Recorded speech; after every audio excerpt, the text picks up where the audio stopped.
فکرشو بکنین، یه تصمیم، فقط یه تصمیم ساده، یه گوشه دنیا گرفته میشه اما موجاش کل کره زمین رو تکون میده.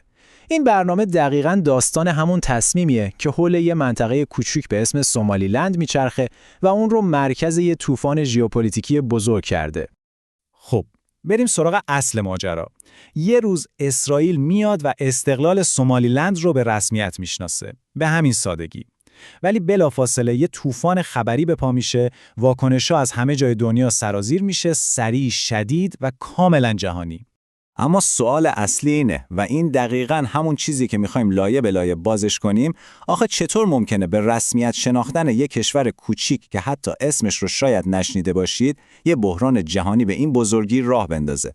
برای اینکه این قضیه رو بفهمیم، اول باید ببینیم این سومالیلند اصلاً چی هست و کجاست. یه دولت که برای خودش خیلی هم باثباته، اما هیچ کس به رسمیت نمیشناستش، اون هم توی موقعیت فوق‌العاده حساس و استراتژیک.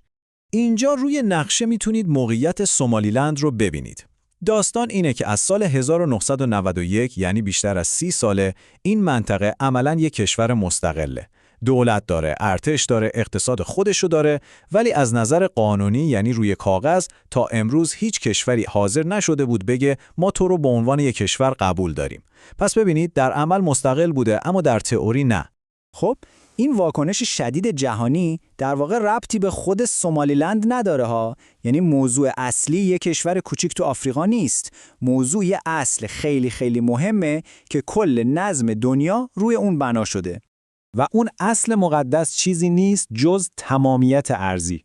این یه جورایی خط قرمز جهانه، یه قانون نانوشته که میگه مرزهای کشورها نباید با زور و فشار خارجی تغییر کنه.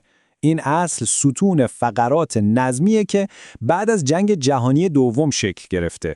این اسلاید خیلی خوب نشون میده که ما با چه انتخابی روبرو هستیم.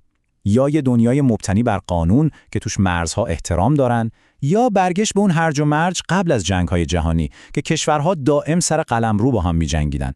این نقل قول خیلی قدرتمنده و دقیقاً به همین نکته اشاره میکنه. میگه به رسمیت شناختن یه حرکت جدایی طلبانه مثل پخش کردن یه ویروس تو کل سیستمه. این کار به همه جنبش‌های قومیتی تو دنیا این پیام رو میده که ببینید مرزها دیگه مقدس نیستن. با فشار میشه تغییرشون داد. خب اینجاست که قضیه حساس میشه.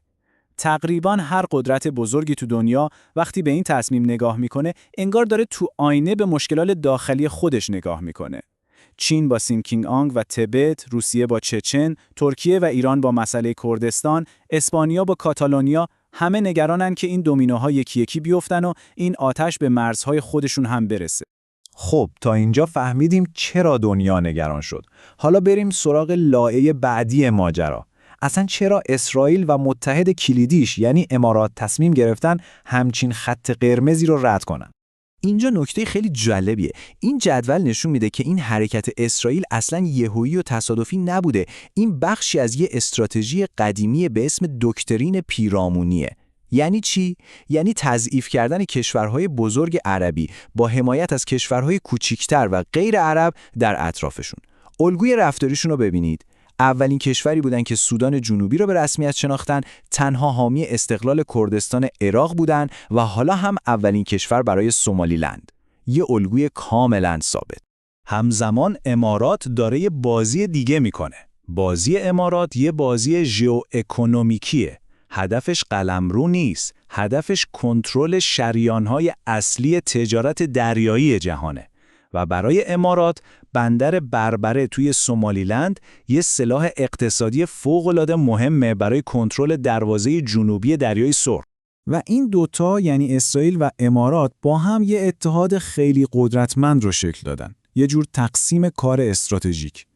امارات میاد سخت افزار اقتصادی رو فراهم میکنه. یعنی بندر میسازه، زیرساخت درست میکنه. و اسرائیل هم نرم افزار امنیتی رو تامین میکنه. یعنی اطلاعات، امنیت و بخشای اطلاعاتی. اما صبر کنید. این داستان فقط به این دوتا کشور محدود نمیشه. باید دوربین رو ببریم عقب‌تر و تصویر بزرگتر رو ببینیم تا بفهمیم معمار اصلی پشت این نقشه کیه. این اسلاید به نظرم یکی از کلیدی ترین اسلایدهای این بحثه. استراتژی جدید آمریکا را بعد از تجربه‌های پرهزینه عراق و افغانستان نشون میده. آمریکا دیگه نمیخواد کشورها رو اشغال کنه. دکترین جدیدش اینه: به جای اشغال کشورها، کریدورها رو کنترل کن. به جای سرنگونی رژیم‌ها، گلوگاه‌ها رو مهندسی کن. و به جای حضور نظامی مستقیم، کار رو به پیمانکارهای منطقه‌ای بسپار. توی این مدل جدید کشورهایی مثل امارات و اسرائیل دیگه فقط متحد ساده نیستن. اونها اپراتورهای سیستم هستن.